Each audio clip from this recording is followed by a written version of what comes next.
নতুন বর্ষ, শুভ নববর্ষ। আমরা আবারও পরবর্তী নৃত্যের নিবেদনে যাব, সঙ্গে থাকুন।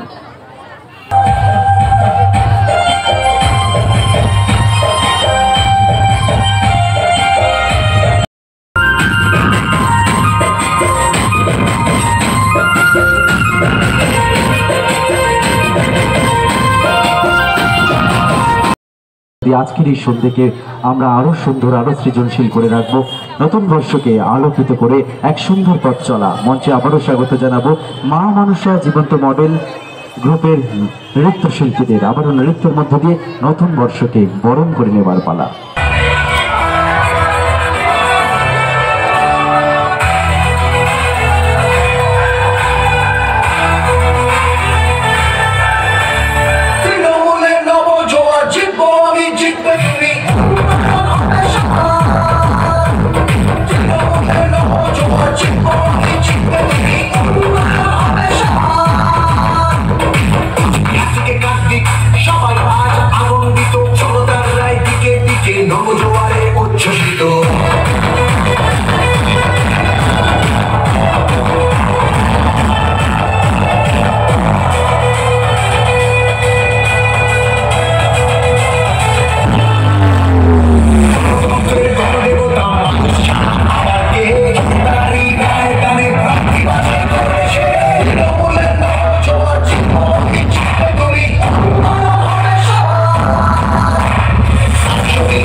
চাষের জমি তাকিয়ে দেখো বাংলায় আজ উন্নয়নের জন্মাবলী।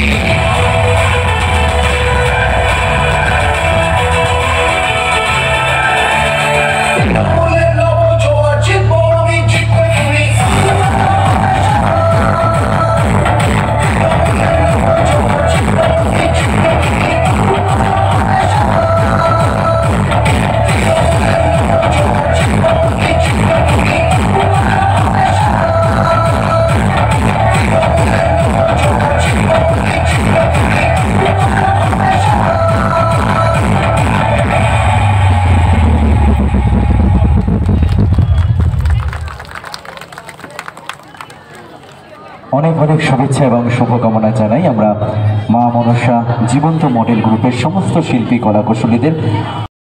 বাংলার মাননীয় মুখ্যমন্ত্রী মমতা বন্দ্যোপাধ্যায়, বাংলার জনগণ মন অধিনায়কের জননেত্রী, বাংলার প্রতিটি ঘরে একের পর এক এমন মানবিক প্রকল্প পৌঁছে দিয়েছেন। কন্যাশ্রী, রূপশ্রী থেকে শুরু করে লক্ষ্মীর ভান্ডার, প্রতিটি প্রকল্পেই আজ বাংলার শিক্ষা থেকে স্বাস্থ্য, সংস্কৃতি থেকে খেলাধুলো আজ এগিয়ে। আর এগিয়ে বাংলায় সামিল আমরা প্রত্যেকটি নাগরিক।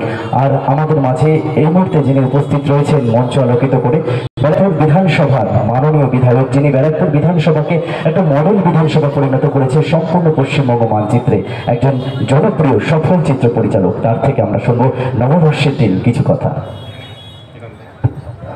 ধন্যবাদ গৌতম, সঞ্চালক, অসম্ভব ভালো কথা বলো তুমি। ধন্যবাদ মঞ্চে উপস্থিত আমাদের সব সিনিয়র নেতৃবৃন্দ, সোমনাথ দা রয়েছেন এখানে, আপনারা সবাই রয়েছেন, সামনে বসে রয়েছেন। আপনাদেরকে নববর্ষের অনেক শুভেচ্ছা। বাংলার নববর্ষ আমার মনে হয় যে সকল মানুষের, বাংলার প্রত্যেকটা মানুষের যেন জীবনে যা যা প্রয়োজনীয়তা আছে সমস্তটা কিছু তাদের পূরণ হয়। আমি চাইব নতুন বছর আমাদের জন্য একটা নতুন স্বপ্ন, নতুন ভাবনা, নতুন কিছু জীবনে নিয়ে আসুক। সোমনাথদার কথা শুনছিলাম আমি, অসম্ভব ভালো বক্তব্য রাখেন সোমনাথদা, ধন্যবাদ। হ্যাঁ সত্যি, এবার 2024 সালের ইলেকশন কিন্তু আমাদের জন্য খুব ইম্পর্টেন্ট। বাংলার মানুষ না, সারা ভারতবর্ষের জন্য ইম্পর্টেন্ট। যারা বুঝতে পারছেন তারা ভালো, যারা বুঝতে পারছেন না তারা বুঝতে পারছেন না কি হতে চলেছে। হয়তো এরপরে 2024-এর পরে আর হয়তো ইলেকশন বলে কিছু থাকবেই না, সংবিধানের যে কাঠামো সেটা হয়তো থাকবে না।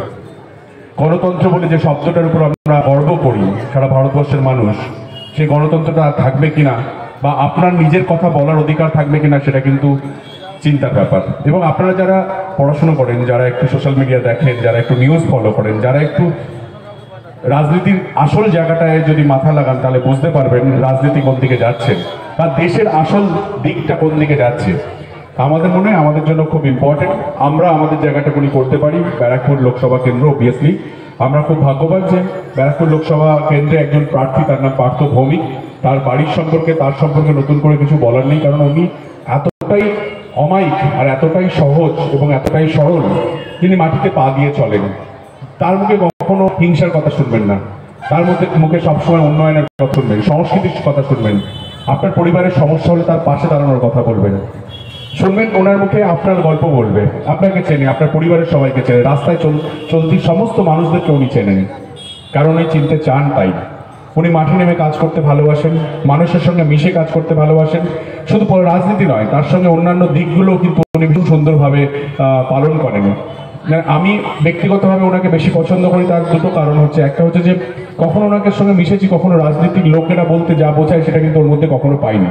সবসময় পার্থদাকে মনে হয় একটা দাদার মতো, পার্থভৌমিককে মনে হয়েছে পাশের বাড়ির একজন মানুষের মতো। পার্থভৌমিককে সবসময় মনে হয়েছে যে বিপদে বললে এই মানুষটাকে ফোন করলে কেউ না আসুক, এই লোকটা সবার প্রথম আসবে। এটা হচ্ছে পার্থভৌমিক। আমার মনে হয়েছে যে আপনার বাড়ির সামনে কোনো সমস্যা হচ্ছে, আপনি যদি কাউকে বলতে না পারেন, পার্থভৌমিককে বলবেন, দেখবেন আপনার কাজটা হয়ে গেছে। এটা আমার মনে হয়। তো পার্থভৌমিক আমার লিডার যদি হওয়া উচিত, বা কোনো একজন বড় যাকে আমরা ফলো করবো, আইডল হওয়া উচিত। মমতা বন্দ্যোপাধ্যায়ের পরে অনেকে আছে, কিন্তু আমি পার্থভৌমিককে ভীষণভাবে ফলো করি, তাই পার্থভৌমিকের কথা বলছি। আমরা মনে হয় যে পার্থভৌমিক যে স্লোগানটা দিয়েছেন, বলেছেন যে গুন্ডামি নয় শান্তি চাই, রক্ত নয় শান্তি চাই। এই ব্যারাকপুর একটা ঐতিহাসিক শহর, এই ব্যারাকপুরের একটা ইতিহাস আছে। আপনারা যারা জানেন তারা জানেন যে এই ব্যারাকপুর, আমি যদি সারা পৃথিবীতে কোথাও একটা যাই, তো আমাকে যদি জিজ্ঞাসা করে কোথায় থাকো, আমি যদি বলি ব্যারাকপুরে থাকি, খুব সহজ হয় মানুষকে বোঝাবে যে আমি কোথায় থাকি, কারণ ব্যারাকপুর সম্পর্কে সারা পৃথিবীর মানুষ জানে। তো আমি এমন এক শহরে বা আমি এমন একটা জায়গায় বাস করি যে জায়গাটার একটা ঐতিহাসিক ইতিহাস আছে, যার ঐতিহাসিক একটা মূল্য আছে। আমার মনে হয় সেই জায়গাটাকে ধরে রাখাটা খুব ইম্পর্টেন্ট। অনেক দিন হয়েছে যে এই ব্যারাকপুর সম্পর্কে আপনি যদি গুগল করেন, আপনি সোশ্যাল মিডিয়াতে আপনি যদি টাইপ করবেন ব্যারাকপুর সম্পর্কে, নর্মালি কি আসে, ক্রাইম, ক্রিমিনাল, এসব আসে। কিন্তু পার্থভৌমিক আসলে আমরা মনে করি যে আমরা যারা আছি তারা প্রত্যেকে এই 6 মাস 1 বছরের মধ্যে এই ক্রাইম, ক্রিমিনাল এই ব্যাপারটাকে মুছে দিতে পারবো। আপনি যান ব্যারাকপুরে, আমি ব্যারাকপুরের বিধায়ক, আমার সাথে টিটাগড় আছে, আমার শহর ব্যারাকপুর এবং টিটাগড়। আপনি যান, ক্রাইম বলে কিছু এখন আর নেই। ক্রিমিনালরা সব জেলে, বা ক্রিমিনালরা ভালো করে বাড়িতে কাজকর্ম করো, বাড়িতে থাকো, বাচ্চা কাচ্চা নিয়ে থাকো, ঠিক আছে। আমরা ক্রাইমের পক্ষে নই, আমরা উন্নয়নের পক্ষে, আমরা মানুষের ভালোবাসার পক্ষে, কাজের পক্ষে। তা আমার মনে হয় পার্থভৌমিক চেষ্টা করতে এসছে। পার্থভৌমিক যেই আপনাদের ভোট দিয়ে যখন পার্থভৌমিক একজন এমএলএ হবে, তখন আমাদের জন্য কাজ করতে আরো বেশি সুবিধা হবে। আমরা যারা লোকালি কাজ করি, আমাদের জন্য আরো বেশি ডবল ইঞ্জিন সরকার বলে, যারা আমাদের ক্ষেত্রে ডবল ইঞ্জিন হবে যে আপনার বিধায়ক আছে সঙ্গে এমপি। কারণ আপনি 5 বছর আগে যাকে ভোট দিয়েছিলেন তাকে কিন্তু সারা বছর খুঁজে পায়নি, সে কখনো এপারে, কখনো ওপারে, কখনো নৌকার মাঝখানে, বুঝতে পেরেছেন? আর সবসময় সারাক্ষণ কথাই শুনবেন হিংসা হিংসা হিংসা, রক্ত রক্ত, মার মার, খুন খুন খুন। ভালো কথা বলতে শুনিনি কখনো। আমি যখন বিধায়ক আমি যখন টিকিট পেয়েছিলাম, তখন ওনার মুখে শুনেছিলাম যে বলেছিল যে ব্যারাকপুরের মানুষজন নাকি এই সিনেমা, কালচার এসব বোঝেন না, উনি বলেছিলেন। রেকর্ডেড আছে, আপনি দেখতে পারেন আর কি। কিন্তু আমি যখন আসলাম এখানে দেখলাম সব থেকে বেশি সংস্কৃতি ভাবাপন্ন মানুষজন এখানে থাকে। এখানে সিনেমা লাভার সব থেকে বেশি, সব থেকে সাহিত্যিক লোকজন বেশি। আমাদের ইন্ডাস্ট্রিতে সব থেকে বেশি মানুষ এই ব্যারাকপুর থেকে কাজ করে, বড় বড় মানুষজন। এই ভাটপাড়া, এই জগদ্দল, এই ব্যারাকপুর, এই হালিশহর, এই কাঁচরাপাড়া, এই শ্যামনগর, ভাবতে পারছেন এই জায়গাগুলোর একটা মূল্যায়ন আছে, আর সেই মূল্যায়নটা ধরে রাখতে হবে। আমার আপনার জন্য নয়, আপনার পরের জেনারেশন, আপনার বাচ্চারা যখন আসবে, বড় হবে, তখন ওরা শিখবে। এরকম যেন না হয় আপনার ভোট ইলেকশন হয়ে গেল, রেজাল্টের পরে আপনার বাচ্চার স্কুলটা বন্ধ হয়ে গেল, 3 মাস ধরে স্কুলই খুলছে না। এটা যেন না হয়। বাজারে যেতে পারছেন না, আপনি জানেন না, আপনি বেরোলে হঠাৎ আপনার সামনে একটা বোম পড়বে কিনা, তখন আপনাকে ভাবতে হবে। দিয়েছেন আপনার, গণতন্ত্রকে বাঁচানোর দায়িত্ব আপনার, আমার। আমরা চেষ্টা করবো, নববর্ষ আজকে বাঙালির নববর্ষ, আমরা চেষ্টা করবো যে এই নববর্ষে একটা প্রতিজ্ঞা করি যে আমরা বাংলা থেকে আমাদের যা যা করণীয় আমরা করবো। আমাদের মাননীয় মুখ্যমন্ত্রীর নাম হচ্ছে মমতা বন্দ্যোপাধ্যায়, যার নামের মধ্যেই মমতা আছে। সোমনাথ যেটা বলছিলেন, উনি কাজ করার সময় এটা ভাবেন না যে সামনের মানুষরা কোন রঙে রাঙিয়ে আছে, উনি তৃণমূল না কংগ্রেস নাকি সিপিএম নাকি বিজেপি নাকি অন্য দল। উনি ভাবেন উনি বাংলার মানুষ, ওনার প্রয়োজন যদি হয় তাহলে আমরা সবাই মিলে ঝাঁপিয়ে পড়বো। কাজ করার ক্ষেত্রে আমরা কখনো ভাববো না, কিন্তু দল যখন করবো, যখন রাজনীতি করবো, যখন ভোট আসবে, তখন কিন্তু আমরা আসলটা বুঝে নেব। তাই নববর্ষ বলার জন্য এই সোমনাথ আমাকে উত্তেজিত করে দিচ্ছে। আসলে আমি তো ভেবেছিলাম এটা বলবো না, আমি যে শুভ নববর্ষ ভালো থাকুন এটা বলে চলে যাবো। কথাগুলো কেন বললাম আমি জানি না, বাট এটা হয়তো আমার মনে ছিল, এটা আপনার মনে রয়েছে। আপনারা ভালো থাকুন, সুস্থ থাকুন এবং বাংলাকে বাঁচান, ব্যারাকপুরকে বাঁচান। ব্যারাকপুরকে বাঁচাতেই হবে, আর হামবড় লোককে দরকার নেই। কথায় কথায় যে গুন্ডামি, মস্তানি, ভয় দেখানো এসব চলবে না। শান্তি চাই, একটা শান্তিপ্রিয় শহর চাই, শান্তিপ্রিয় জায়গা চাই। আমার বাচ্চা, আপনার বাচ্চা সবাই যেন এখানে বুক ফুলিয়ে বলতে পারে যে আমি ব্যারাকপুরে থাকি, আমি এখানে পড়াশোনা করি, এই শহর আমাদের জায়গা, অসম্ভব সুন্দর জায়গা। এখানে কোনো ক্রাইম হয় না, এখানে কোনো ক্রিমিনাল থাকে না, এখানে শান্তিপ্রিয় সব কাজকর্ম হয়। যেমন সাংস্কৃতিক অনুষ্ঠান হচ্ছে এই মুহূর্তে দাঁড়িয়ে, আমার মনে হয় সেটা হওয়া উচিত।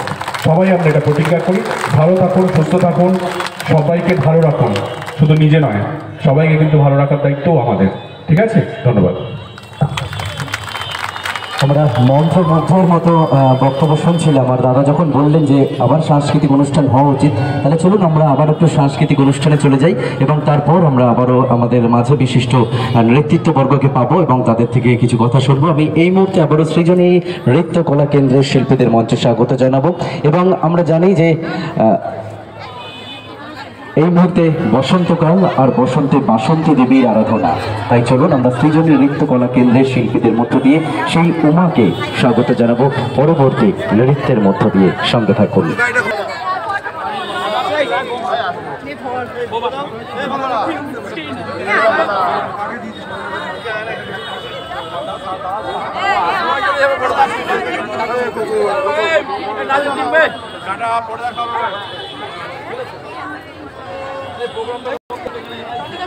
হ্যালো, মঞ্চে স্বাগত জানাবো সৃজনী নৃত্য কলা কেন্দ্রের শিল্পীদের।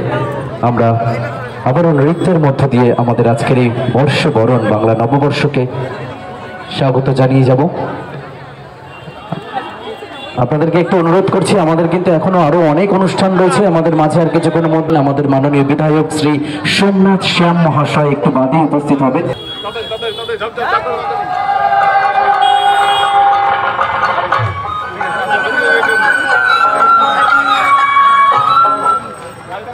আমি এটা ফটো তুলবো।